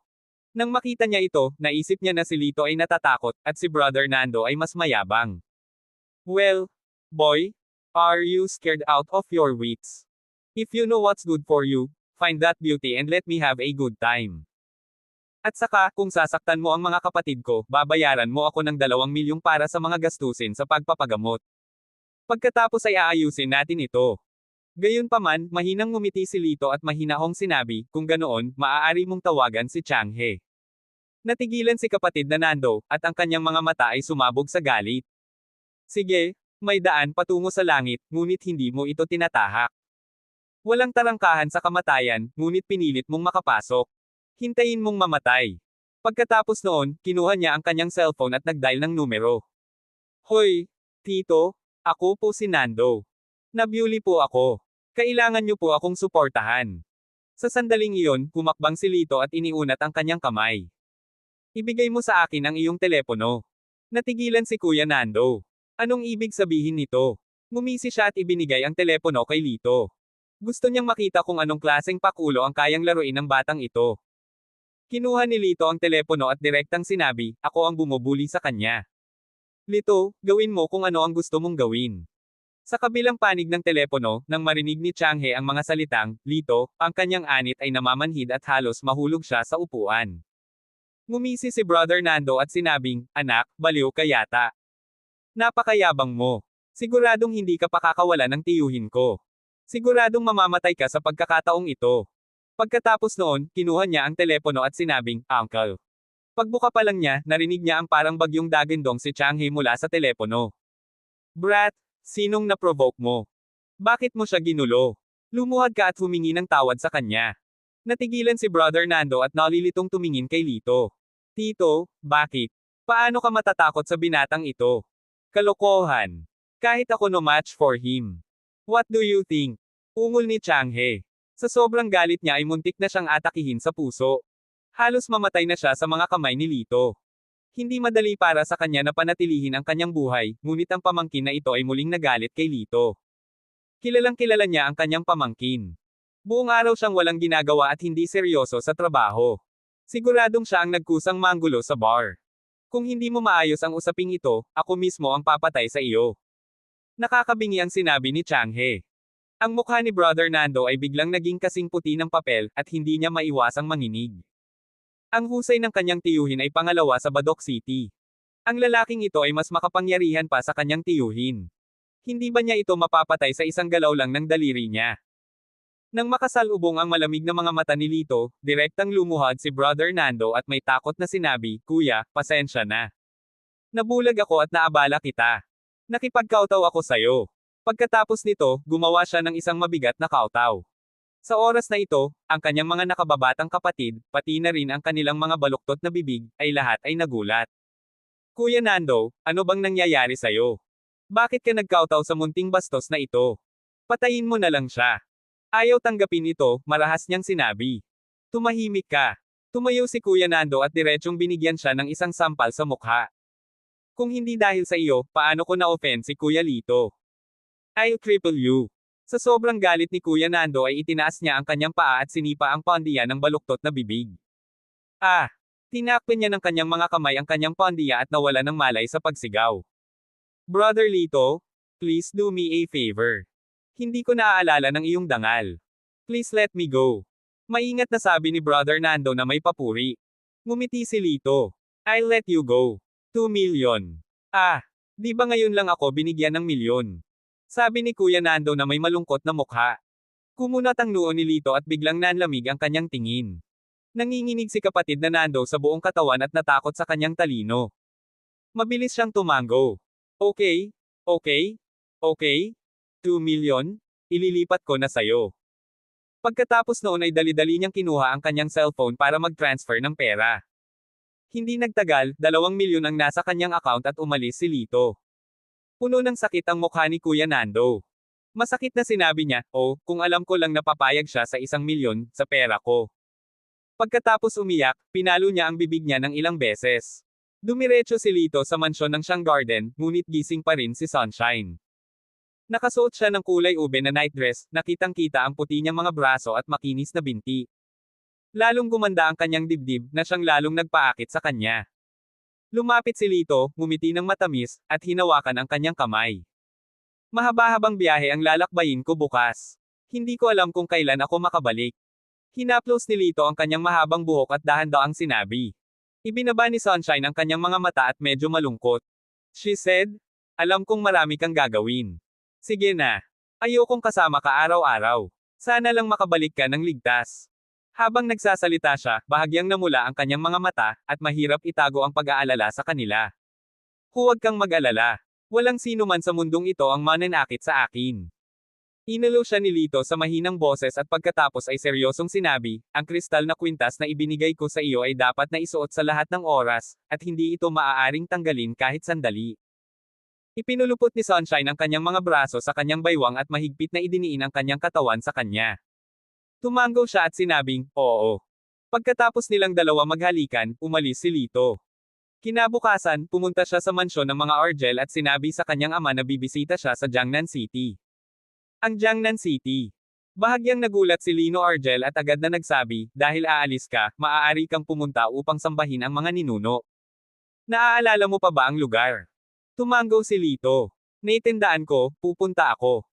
Tinapik ni Lino ang balikat ng kanyang anak at sinabing, "Huwag mong pukawin ang mga taong iyon ng pamilya Argel hanggat maaari. Hindi magaling ang mga mayabang na iyon." Sa pagbanggit ng pamilya Argel, biglang nanlamig ang mga mata ni Lito. Tumango siya at sinabing, "Dad, don't worry. I don't want to talk nonsense with them." Kabanata 277. Ang pamilyang Argel ng Jiangnan ay eksaktong pamilyang Argel na binanggit ni Lino. Sa ilang kadahilanan, ang lolo ni Lito ay itinaboy sa klase ng pamamahala ng pamilyang Argel. Dumating siya sa Badoc City sa isang down-and-earth na paraan. Pagkatapos ng ilang henerasyon ng pagsusumikap, sa wakas ay nakamit niya ang matatag na posisyon. Gayunpaman, kumpara sa pamilyang Argel ng Jiangnan, wala pa rin sila. Kaya naman, taon-taon kapag bumalik sila sa Jiangnan City upang sambahin ang mga ninuno, ang dalawang pamilya ay nagtitipon. Hindi maiwasan ng pamilya sa Badok City na pagtawanan ng sarili nilang tribo. Nag-aalala si Lino na baka mabuli si Lito ng mga disipulong iyon kapag bumalik siya. Gayunpaman, ang hindi niya alam ay ang kasalukuyang Lito ay hindi na ganoong mahina at may sakit na bata na maaaring mabuli kung gusto. Hindi nagtagal, sumakay si Lito sa tren patungo sa kabisera ng probinsya ng lalawigan ng Jiangnan, lalawigan ng Ning. Mas kaunti ang mga tao dahil nakatayo ito. Pagkatapos ng ilang paghinto, dumami na ang mga tao. Sumandal si Lito sa bintana, at dahil walang tao, ipinikit niya ang kanyang mga mata para magpahinga. Sa oras na ito, habang sumasakay sa kotse ang isang magandang babae, hindi maiwasang mapatingin sa kanya ang lahat. Ito ay isang napakabata na babae, hindi hihigit sa 16 o 17 taong gulang. Ang kanyang balat na puti ng nyebe, malaki at matingkad na mga mata, at magagandang bangs, parang porselana na manika. Nakasuot siya ng maluwag na itim na guard suit, at isang pares ng maong shorts, na nagpapakita ng kanyang payat at maayos na mga binti at isang pares ng puting sneakers. Siya ay medyo bata at maganda. Not to mention other men, kahit si Lito ay hindi maiwasang tumingin sa kanya ng ilang beses. May dala siyang backpack sa likod at isang malaking drawing board. Obviously, isa siyang art student. Kinuha ng dalaga ang tiket at tumingin sa paligid. Sa wakas, huminto siya sa tabi ni Lito. Nandito na. Ang kanyang boses ay kasing ganda ng isang silver bell, at pagkatapos ay umupo siya sa tapat ni Lito. Kinuha ng dalaga ang painting at ang bag at handa na itong ilagay sa stand. Itinaas niya ang kanyang kamay at ipinakita ang isang piraso ng flat at snow white na tiyan, na talagang kaakit-akit. Napakabigat ng kanyang backpack kaya hindi niya ito mailagay sa stand ng ilang beses. Biglang may nag-abot ng kamay at dali-daling inilagay sa stand. Salamat! Isang matamis na ngiti ang ibinigay sa kanya ng dalaga. Tumango si Lito at hindi nagsalita. Bumalik siya sa kanyang upuan at nagpatuloy sa pagpikit para magpahinga. Sinulyapan ng batang babae si Lito, pagkatapos ay kinuha ang kanyang telepono, isinuot ang kanyang headset, at nagsimulang manood ng sine. Hindi nagtagal, dumating ang isang lasing na lalaki. Nang makita niyang mag-isa ang dalaga ay nagningning ang mga mata nito. Little girl, anong movie ang pinapanood mo? Gusto ko rin mapanood. Nakangiting sabi niya at saka umupo sa katabi niyang upuan. Napakunot ang noo ng dalaga nang maamoy niya ang malakas na amoy ng alak. Pagkatapos ay pinatay niya ang kanyang telepono at tumingin sa labas ng bintana. Little sister, bakit hindi ka nagsasalita? Pipi ka ba? Inakbayan ng lalaki ang baywang ng dalaga at napabuntong hininga, nako, ang payat talaga nitong bewang na ito. Tara, mag-usap tayo saglit. Bitawan mo ako. Sinaman siya ng tingin ng dalaga. Halatang medyo natakot siya, at bahagyang nanginig ang manipis niyang balikat. Oh, little girl, huwag kang mabangis. Pero ang ganda mo at ang lambot ng mukha mo. Hehe. Habang nagsasalita ay kinurot niya ang baba ng dalaga at akmang hahalikan siya. Tulong! Tulong! Pilit na tinutulak ng dalaga ang lasing na lalaki habang sumisigaw. Sa oras na ito, wala ang mga pulis sa kotse. Hindi man nakatiis ang mga pasahero sa gilid, hindi sila naglakas loob na gumawa ng ingay nang makitang matipuno ang lasing na lalaki. Ang ilang mga tao ay nakabukas ang kanilang mga mukha sa labas ng bintana o nagkunwaring tumingin sa kanilang mga mobile phone. Nagmukhang hooligan ang lasing na lalaki. Baka magkagulo siya at walang magiging walang alam. Akmang hahalikan na ng lasing ang dalaga ay may biglang nagsalita sa gilid. Bitawan mo siya, umalis ka. Natigilan ang lasing na lalaki. Tumingin siya kay Lito sa kabilang banda at hindi makapaniwalang sinabi, anak, kinakausap mo ba ako? Si Lito, na nagpapahinga ng nakapikit, ay dahan-daang binuksan ang mga ito sa sandaling ito. Sa kaibuturan ng kanyang mga itim na mata, isang gintong apoy ang kumikislap ng mahina. Bukod sa iyo, basura, may kailangan pa bang umalis? Matamlay niyang sabi. Sa sandaling sinabi niya iyon, ang mga pasaherong katabi niya ay napatingin kay Lito na nagtataka. May kaunting paghanga sa kanilang mga mata, ngunit naramdaman din nila na siya ay masyadong walang ingat. Napabuntong hininga pa ang ilan sa kanila. Bata, huwag kang makialam sa negosyo ng iba. Kung hindi, papatayin kita. Hinampis ng lasing ang mesa at galit na sumigaw. Nagtaas ng kilay si Lito. Bago pa man siya makapagsalita, biglang nagsalita ng malakas ang dalaga, He is not meddlesome. He is my boyfriend. What? Little girl, kanino ka nagsisinungaling? Kung boyfriend mo siya, bakit hindi kayo magkatabi sa upuan? Bagaman nakainom ng maraming alak ang lasing na lalaki, siya ay medyo matino. Out of nowhere, nagkaroon ng lakas ang dalaga para itulak ang lasing na lalaki. Nagmamadali siyang umupo sa tabi ni Lito, niyakap ang braso nito, at tumingin sa kanya ng may nagsusumamong mukha. Ang dibdib ng batang babae ay hamagod sa braso ni Lito, na naging sanhi ng kanyang pag-iling. Gayunpaman, dahil sa sobrang kaba, hindi ito napansin ng dalaga. Sa halip, niyakap niya ito ng mahigpit. Naramdaman ni Lito ang nanginginig na katawan, naisip ni Lito si Chenner at biglang naantig ang puso nito. You flirt with my girlfriend. Paano mo masasabing nakikialam ako? Ayoko nang ulitin ang parehong pangungusap. Umalis ka, baka magsisi ka. Mahinahon niyang sabi at saka sinulyapan ang dalaga. Ang naguguluhan na puso ng dalaga ay himalang huminahon habang nakikipagpalitan siya ng tingin kay Lito. Brat! Do you dare to ask me to get lost?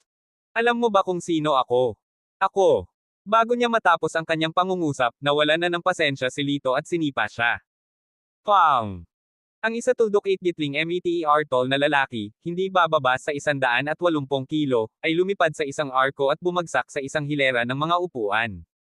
Little Bastos! Maghintay ka lang. Nagpumiglas ang lasing na tumayo, nagmura ng matindi, tumalikod at tumakbo palayo. Sa sandaling ito, nagkaroon ng patay na katahimikan sa karwahe. Ang mga hindi optimistiko kay Litlo ay nabigla sa sandaling ito. Hindi niya talaga akalain na ganito pala kalakas ang ordinaryong binata.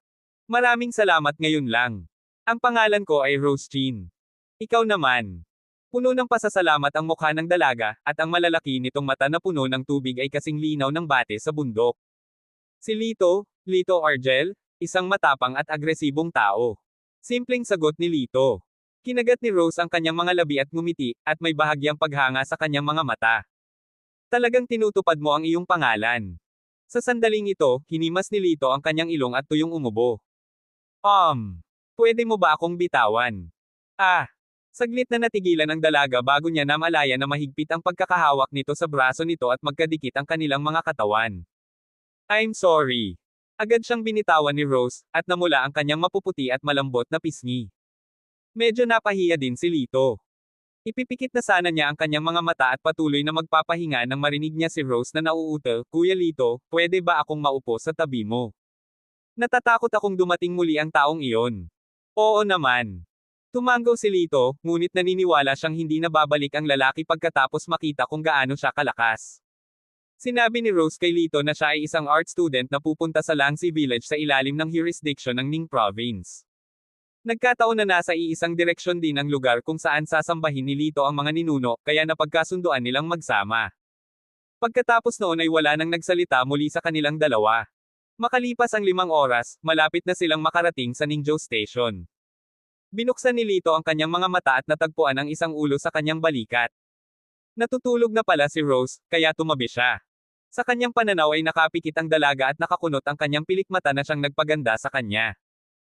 Habang pinapanood ang eksenang ito sa gilid, maraming lalaki ang nagpakita ng inggit at selos habang pinagmamasdan ang maliit na dilag at si Lito na napakalapit sa isa't isa. Hoy, nandito na tayo. Tinapik ni Lito ang kanyang mukha. Parang kasing lambot ng bagong luto na dugo ng manok, kaya medyo nawalan siya ng malay. Oh! Kinusat ni Rose ang kanyang mga mata at nakitang nakasandal siya kay Lito. Namula siya at mabilis na umupo ng tuwid. Hindi napigilan ni Lito na matawa nang makita kung gaano siya kaganda. Pagbaba nila ng sasakyan, may bus sa tabi ng istasyon. May bus na diretso sa Langsi Village. Pagkatapos makabili ng tiket, sabay silang sumakay sa bus. Kasabay nito, isang lalaki ang nagtatago sa likod ng isang karatula sa hindi kalayuan. Ito ang lalaking lasing sa tren. Kinuha niya ang kanyang mobile phone at mabangis na sinabi, Brother Violent Dragon, nasa bus sila papuntang Langsi Village. Isang malamig na boses ang nanggaling sa kabilang side ng phone. Don't worry, Dagwang. Pipigilan ko talaga siya. Diretso ka na dito. Okay. Isang malungkot na ekspresyon ang lumitaw sa kanyang mukha. Boy, malas ka sa pagpunta mo sa teritoryo ko. Hindi kita papatayin. Kabanata 278. Paalis na ang bus, biglang may dumating na grupo ng mga binata at babae. Parang college student sila sa school. Lahat sila ay nakasuot ng sunod sa moda at maganda, nakikipag-chat sa isa't isa. Mula sa kanilang mga salita, makikita na sila ay mga estudyante ng Jiangnan University na bibisita sa Langsi Village. Sa grupong ito ng mga tao, may isang batang babae na napaka-espesyal. Kung ikukumpara sa kasiglahan ng ibang mga babae, siya ay sobrang tahimik at matikas habang nakaupo sa kanyang upuan. Nakasuot siya ng puting damit na may mahabang buhok na nililipad sa hangin. Maganda rin siya. Kahit na hindi siya maaaring ituring bilang isang top grade na kagandahan, siya ay maganda at dalisay. She had a scholar's aura, which is very attractive to boys. Sa sandaling ito, bagamat hindi kinakausap ng ibang mga lalaki ang babae, hindi nila maiwasang mapasulyap sa kanya. Mukhang nasanay na ang dalaga sa ganitong atensyon na parang hindi niya nakita. Kinuha niya ang isang libro at binasa iyon na parang walang nakatingin. Ang huling dumating ay isang matangkad at gwapong lalaki sa isang sikat na brand na sportswear. Pambihira ang ugali niya at halatang galing sa mabuting pamilya. May kaakit-akit na ngiti sa kanyang mukha, ngunit may hindi maitagong kay-abangan. Sa sandaling lumitaw siya, ang mga maiingay na babae ay tumahimik at nahihiyang tumingin sa kanya. Guwapo pa rin si Young Master G gaya ng dati. Pinuri siya ng isang batang babae at tinakpan ang namumula niyang mukha. Sa sandaling ito, kahit ang matikas at tahimik na babae ay nagtaas ng ulo at sinulyapan ng gwapong lalaki. Napatingin si Lance G sa babae at ngumiti. Pagkatapos, ibinoling niya ang kanyang mga mata at nakita si Rose. Sa isang iglap, natigilan siya.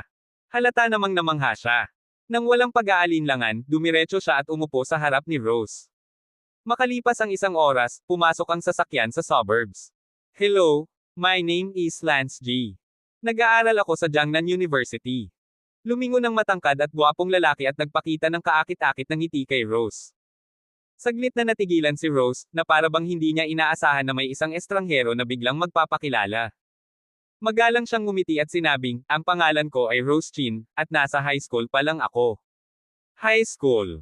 Nakapagdesisyon ka na ba kung saang university papasukan? Kamusta ang Jiangnan University? Ngumiti si Lance. Ang Jiangnan University ay isa sa nangungunang 10 kolehiyo sa bansa.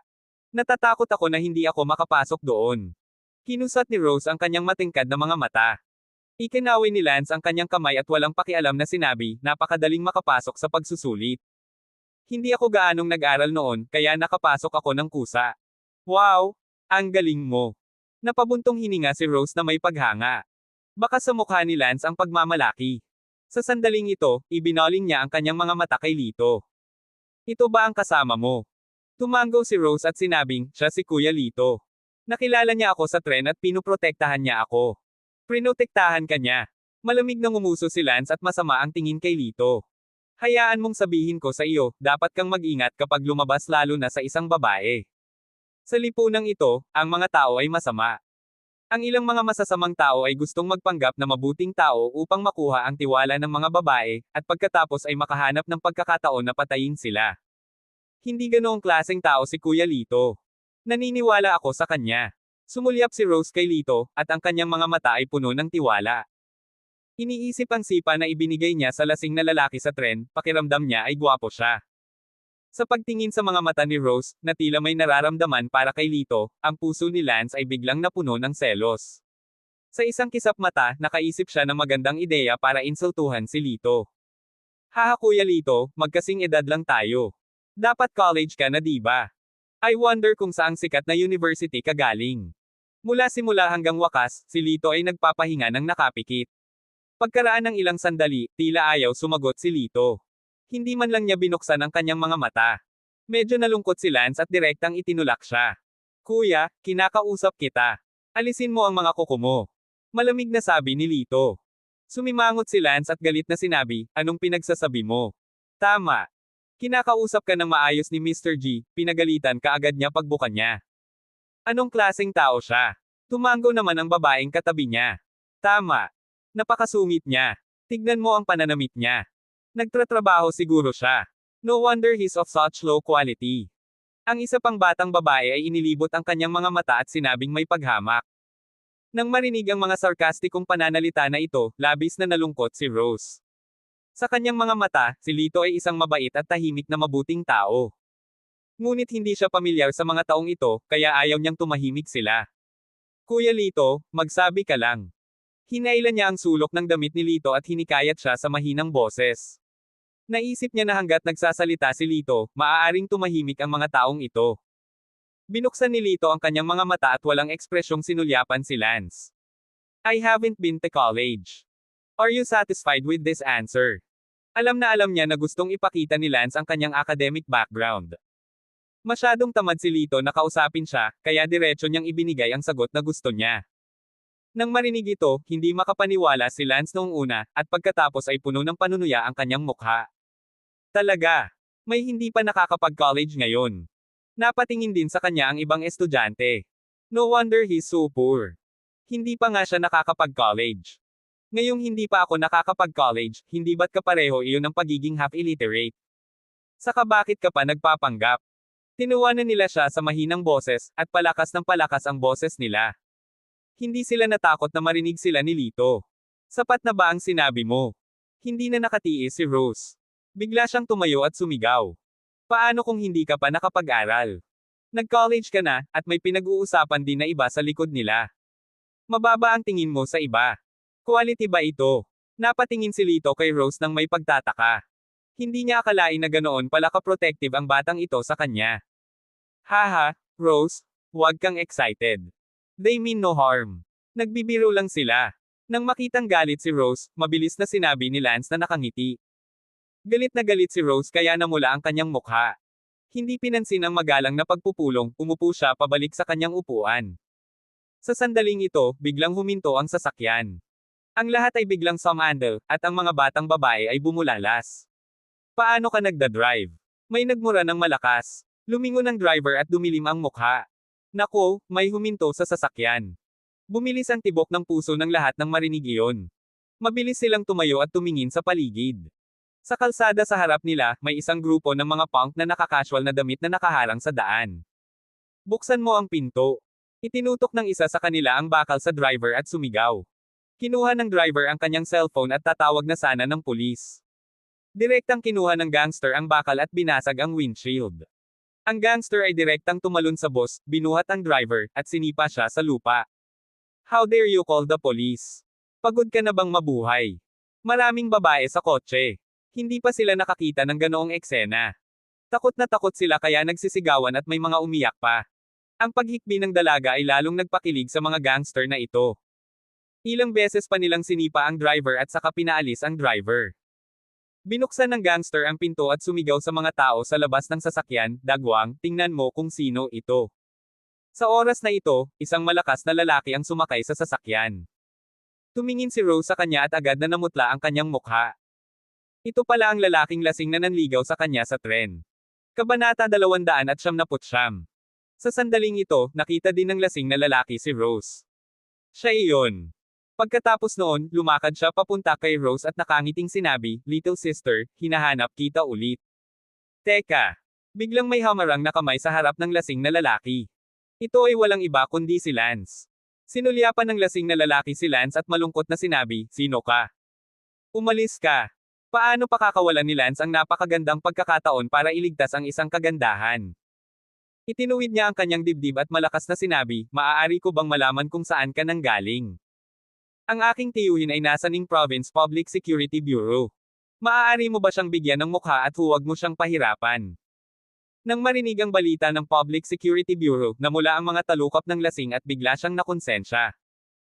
Well, hindi ko siya papahirapan, pero ibababa ko ang lalaking iyon. Bigla niyang itinuro si Lito at mabangis na sinabi. Hindi pwede. Mabilis na tumingin si Rose kay Lance at nag-aalalang tumingin sa kanya. Kuya Lance, tulungan mo naman ako. Hindi gustong pakialaman ni Lance si Lito. Nais niyang maalis siya, ngunit hindi niya magawang tanggihan si Rose. Kung tutuusin, gusto pa niya itong ituloy. Itong kaibigan, alang-alang sa akin, hayaan mo ang batang iyon. Nanginginig ang mga kalamnan sa mukha ng lasing. Ngumuso siya at lumabas ng sasakyan. It's all thanks to young Master Lance. He was really scared to death now lang. Oo, ang gwapo ni young Master Lance ngayon lang. Ang mga batang babae ay tinapik ang kanilang mga dibdib at nakahinga ng maluwag. Napuno sila ng paghanga kay Lance. Haha, may mga taong laging bastos kay Mr. G. Buti na lang at walang pakialam si Mr. G sa nakaraan. Kung hindi, hinayla siya palabas ng sasakyan. Isang batang babae na nagngangalang Donnellan Dong ang nag-roll eyes kay Lito at ninisyon siya. Umupo si Lito sa kanyang upuan at hindi nagsalita, ngunit siya ay tumatawa sa kanyang puso. Kung gusto niyang patayin ang mga punk na iyon, matagal na silang nawasak. Natatakot lang silang takutin ang mga estudyanteng ito. Ito ay mas mahusay na upang maiwasan ang karagdagang gulo. Kuya Lance, salamat sa tulong mo ngayon lang. Pasasalamat na sabi ni Rose. It's okay. It's just a piece of cake. Hindi ako tulad ng ilang taong nagtatago sa sulok na parang duwag at walang lakas ng loob na gumawa ng ingay pagkatapos manggulo. Sinulyapan ni Lance si Lito na may pang-aalipusta at mayabang na sinabi. Tama. Si Young Master Lance ang pinaka-responsable. Sabay-sabay na tumango ang mga babaeng estudyante. Nang matapos siyang magsalita ay isang bastos na insulto ang nanggaling sa labas. I'd like to see who dares to threaten me with the Public Security Bureau. Pagkatapos, isang matipunong lalaki ang sumakay sa sasakyan. Nakasuot siya ng isang pares ng salaming pang-araw at kalahati ng kanyang mukha ay nakaberde ng berdeng dragon. Mukha siyang mabangis. Sino ang nagsabi na may tao sa Public Security Bureau? Sumakay sa sasakyan ng lasing na lalaki at tinuro ni Lance. Kuya Violent Dragon, ikaw nga. Si Brother Violent Dragon ay nakasuot ng itim na vest, ang kanyang mga kalamnan ay nakaumbok, at ang kanyang aura ay napakatalam. Halata naman na madalas siyang makipag-away at pumatay ng tao. Sa pamamagitan ng salaming pang-araw, pinunasan niya ang matatalas niyang mata. Hindi maiwasan ng lahat na ibaba ang ulo, sa takot na tumingin sa kanya. Siyempre, bukod kay Lito, pinanatili niyang nakapikit ang mga mata at hindi ito binuksan. Ikaw ba yon? Lumapit si Brother Violent Dragon kay Lance at malamig na sinabi. Naramdaman ng malakas na pressure mula sa kabaligtaran, medyo namutla ang mukha ni Lance, ngunit nagawa pa rin niyang mapanatili ang kanyang imahe. Oo, ang tiyuhin ko ang Division Chief ng Public Security Bureau. Please do me a favor and let him go. Bago niya matapos ang kanyang mga salita, itinaas ni Brother Violent Dragon ang kanyang kamay at sinampal siya. Pak! May malutong na tunog. Ano ang ginagawa ko? How dare you call me a friend? You're threatening me with a stupid section chief. I'm breaking your legs now. Kahit gaano kalakas ang tito mo, mapipigilan ba niya ako? Ang mukha ni Lance ay kasing puti ng papel. Kinagat niya ang kanyang labi at hindi nagsalita. Nang makitang hindi siya nagsasalita, hinawakan ni Brother Violent Dragon ang isang punyal sa kanyang kamay at tinapik ang mukha ni Lance gamit ang likod ng punyal. Ano ba? Tulala ka ba? Kapag wala kang sasabihin, papatayin kita. Tumama sa mukha niya ang malamig na likod ng kutsilyo. Sa sobrang takot ni Lance ay halos umiyak na siya.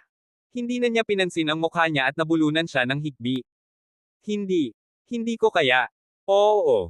Tumango si Brother Violent Dragon, at pagkatapos ay sinuntok ang tiyan ni Lance. Hinawakan niya ang kwelyo niya at hinayla palabas ng sasakyan na parang patay na aso. Yaya, mag-isip ka ng paraan para mailigtas si Mr. G. Sabi ng babaeng nagngangalang Donnellan sa babaeng mukhang scholar. Medyo napahiya si Susan Su. May kilala nga ang kanyang ama sa isang malaking pamilya, ngunit tila hindi nararapat na problemayan sila para sa ganoong bagay. Sa sandaling ito, ang lasing na lalaki ay bumulong ng ilang salita sa tainga ni Brother Violent Dragon, at silang dalawa ay nagpakita ng isang malungkot na ngiti. Bumaba ka sa sasakyan at makipaglaro sa amin buong magdamag, o saksakin ko ang lalaking ito hanggang sa mamatay. Itinutok ni Brother Violent Dragon ang kanyang kutsilyo kay Lance. Nang marinig ito ng mga dalaga ay agad na namutla ang kanilang mga mukha. Ilang punk na may mga kutsilyo ang sumakay sa mga sasakyan at pinaalis ang lahat ng babae. Maraming mga batang babae ang natakot na umiyak, at ang kanilang paghikbi ay nagpasigla sa mga gangster. Beauty, tara na. Excited na sabi ng lasing na lalaki. Sa oras na ito, itinulak ni Susan ang kanyang lakas ng loob, humakbang siya at sinabing, ito. Kuya. Ham. Tumingin si Brother Violent Dragon kay Susan at buong-buong tinitigan siya, lalo na ang puting nyebe niyang dibdib. Tapos, ngumiti siya ng masama. Itinulak ni Susan ang pagkasuklam sa kanyang puso, hinanda ni Susan ang kanyang sarili at sinabing, narinig mo na ba ang tungkol sa pamilya Argel sa Jiangnan? Nagdilim ang mukha ni Brother Violent Dragon, at itinaas niya ang kanyang kilay. What's wrong? May relasyon ka ba sa kanila? Bahagya siyang tumango. Oo, kilala ko ang third young master ng pamilya Argel, si Roger Argel. Pagkasabi niya noon ay agad na nagpakita ng inggit ang mga babae. Iyon ay isang sikat na pamilya sa buong Jiangnan Province. Pangarap ng maraming Jiangnan girls na makilala ang young master ng kanyang pamilya. Sa sandaling ito, bahagyang nagulat si Lito. Hindi niya inaasahan na nagkataon lang na kilala talaga ng babaeng ito ang mga miyembro ng pamilya Argel.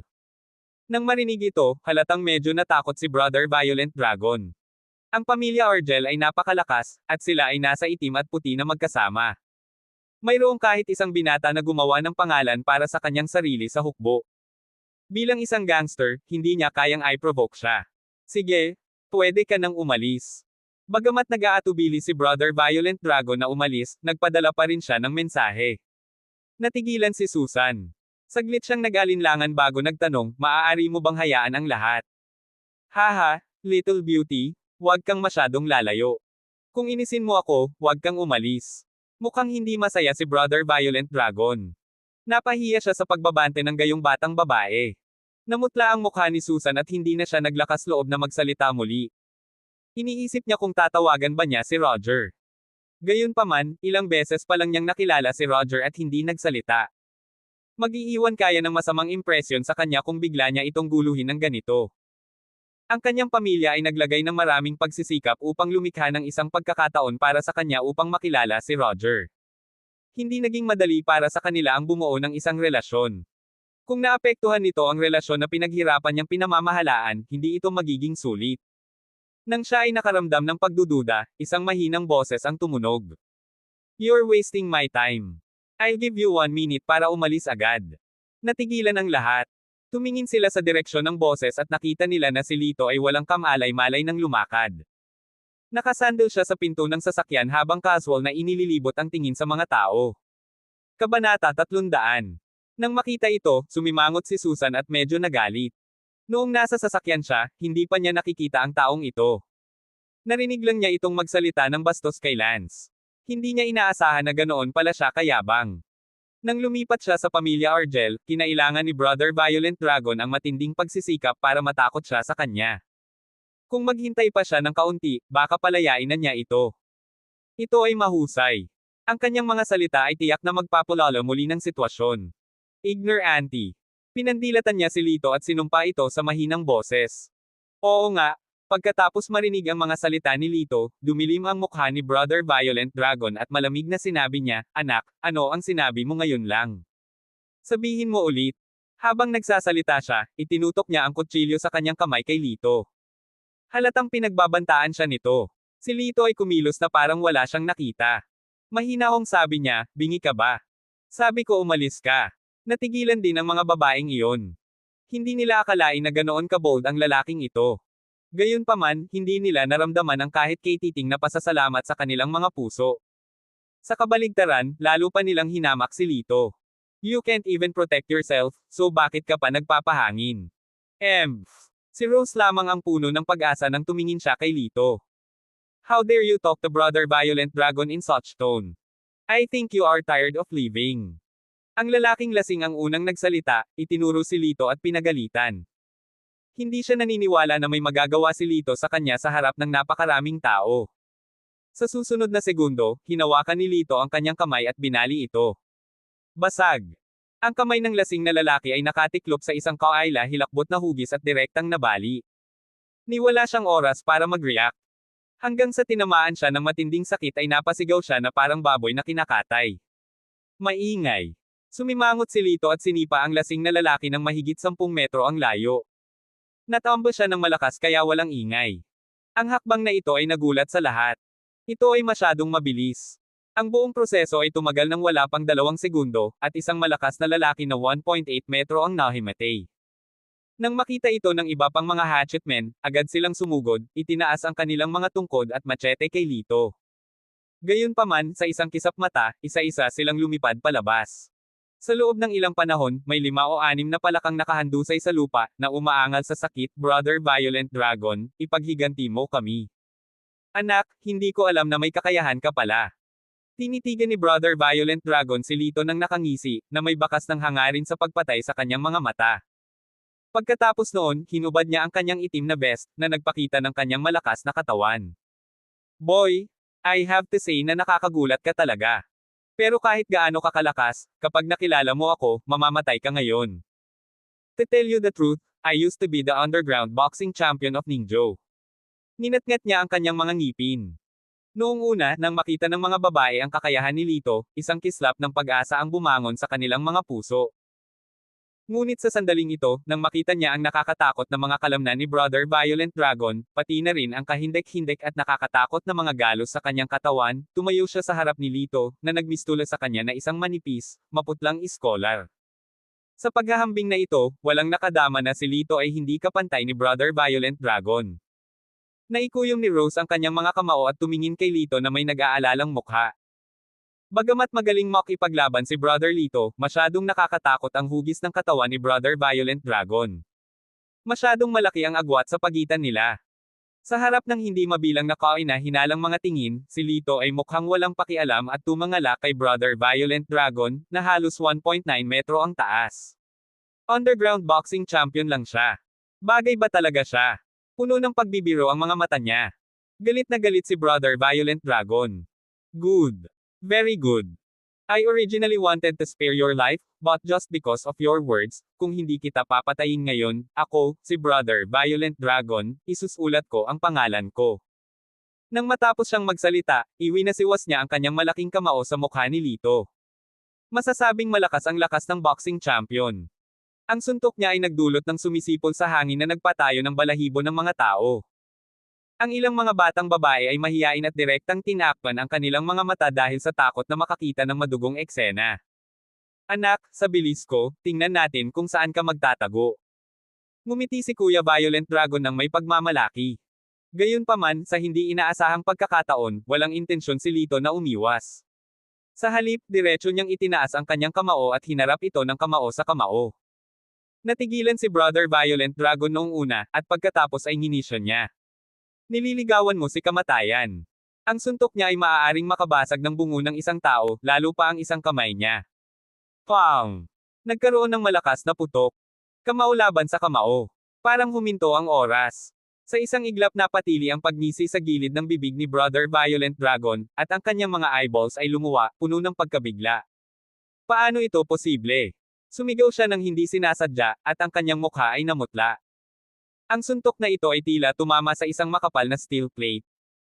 Hindi lamang nito nabigo ang pananakit sa kalaban, kundi nawala ng malay ang kamay nito. Namanhid. Tapos ka na. Then it's my turn.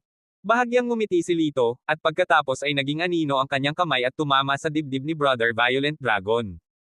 Malaki ang pagbabago sa mukha ni Brother Violent Dragon. Gusto niyang umatras, ngunit huli na ang lahat. Lumipad siya na parang sandbag at nahulog sa lupa. Mula ngayon, maisusulat mo na ang pangalan mo, Kuya Violent Dragon. Lumapit si Lito at tinapakan ang dibdib ni Brother Violent Dragon na may mapaglarong ngiti. Hindi kumbinsido si Brother Violent Dragon, ngunit nagulat siya nang makitang hindi siya makagalaw. Agad siyang bumuhos ng malamig na pawis. Mukhang hindi ordinaryong tao ang lalaking ito. Malayo siya sa pagiging katapat niya. Dalhin mo ang iyong mga tauhan at mawala ka agad, kung hindi. Malamig na sabi ni Lito. Isang malakas na hangarin sa pagpatay ang sumilay sa kanyang mga mata, at pagkatapos ay inilipat niya ang kanyang mga paa. Nakatitig kay Lito, naramdaman ni Brother Violent Dragon na parang nahulog siya sa isang ice cellar. Nang inig ang buo niyang katawan, at mabilis siyang bumangon, ay nalalayan ang isa't isa ng grupo ng mga hatchetmen, at tumakas. Habang pinagmamasdan ng mga figure ng mga taong iyon na umalis, unti-unting nawala ang layunin ng pagpatay sa mga itim na mata ni Lito. Paulit-ulit ang gulo ng lasing na lalaki. Ayon sa kanyang paraan, siya ay namatay na. Gayunpaman, napakaraming tao ngayon dito, kaya hindi naging madali para sa kanya na gawin ito. Sa isang banda, natatakot siyang takutin ang mga batang ito. Sa kabilang banda, mayroon siyang gawain, kaya't hindi komportable para sa kanya na pukawin ang mga ito. Naglalakad papunta sa gilid ni Rose, malumanay siyang ngumiti. Ayos lang. Sumakay ka na sa sasakyan. Nawala sa pag-iisip si Rose. Hindi niya maisip na ang isang maamo na kuya ay maaaring maging mabangis kapag nakikipag-away sa mga tao. Gayunpaman, wala siyang naramdamang mali. Sa kabaligtaran, nadama niya na ligtas siya. Sa sandaling ito, ang ibang mga babae, kasama si Susan na itinulak siya, ay kagagaling lang sa kanilang pagkagulat. Hindi ko ine-expect na sobrang lakas niya. Bulalas ng isang batang babae. Ngumuso si Donnellan at sinabing, ano ang maganda dyan? Bakit hindi ka lumabas kanina sa sobrang lakas mo? Matagal kaming nabuli. Si Susan ay labis ding hindi nasisiyahan kay Lito. Sa walang ibang dahilan, hindi niya ito tiningnan mula simula hanggang wakas. Hindi alam kung nagkukunwaring reserve siya o talagang hindi siya interesado sa kanya. Tumayo si Lance na nasa tiyan ng mga kamay at lumabas ng sasakyan. Mariin niyang tinitigan si Lito. Hindi kumibo ang lalaking ito kanina, pero hinintay niya akong bugbugin. Halatang gusto niya akong makitang nagpapakawalang modo. How hateful. Dahil halos nasa Langsi Village na sila, hindi naman gaanong nasugatan ang driver kaya hindi na ito bumalik at nagpatuloy sa kanyang destinasyon. Makalipas ang kalahating oras, isang tahimik na nayon na may magagandang tanawin ang lumitaw sa harap ng lahat. Ang magagandang tanawin ay nagpawala ng kaba ng lahat, at lahat ay pinasaya ang sasakyan. Mr. G? Are you okay? Bakit hindi ka pumunta sa klinik? Nag-aalalang tumingin si Donnellan kay Lance. Na may masakit na hitsura sa kanyang mukha, tumango si Lance. There's no need to go. It's not a fracture. It's just a skin wound. I'll be fine after a night's rest. Sumulyap si Lito sa kanila at nagsalita sa mahinang boses. Haha, akala mo ba doktor ka? Bakit kita papakinggan? Nakakatuwa. Inilibot ni Donnellan ang kanyang mga mata at sinabi sa hindi magiliw na tono. Sinamahan ng grupo ng mga tao si Lance sa istasyon ng pampublikong pangangalaga ng nayon. Pumunta rin doon sina Rose at Lito. Pagdating nila sa water care station, maingat itong sinuri ng doktor at sinabing, okay lang. Hindi naman bali. Magiging maayos din ito pagkatapos bumalik at magpahinga. Napangiti si Rose at sinabing, tama si Kuya Lito. Sa kabutihang palad, ayos lang. Ngumuso si Donnellan. Tiyak na niloloko niya tayo. Maya-maya lang, may nag-aalalang boses na nagmula sa labas ng pinto. Doktor! Doktor! Pakiligtas ang nanay ko. Isang bata at magandang dalaga ang balisang pumasok na may kasamang matandang babae na umalalay sa kanya. Mapatla ang mukha ng matandang babae at puno ng pawis ang noo. Hingal na hingal siya at mukhang nanghihina. Tulungan ang pasyente na makaupo. Nagmamadaling sabi ng doktor. Ay nalalayan ng dalaga na makaupo ang matandang babae. Halatang pagod na pagod din siya. Tinapik niya ang kanyang dibdib at pinunasan ng pawis sa kanyang noo. Ang dalaga ay mukhang napakabata. Siguro ay dahil maganda ang tubig sa nayon, at ang kanyang balat ay maputi at malambot. Ang kanyang figure ay hindi kasing payat ng mga babae sa lungsod. Sa kabaligtaran, siya ay napakamatambok. Siya ay may payat na baywang at mabilog na balakang, at ang kanyang figure ay hubog. Nang siya ay naghahabol ng hininga, magkadikit ang kanyang mga dibdib na talagang kagilahil-alas. Namula ang mga batang ito, ngunit hindi nila maiwasang makita ito.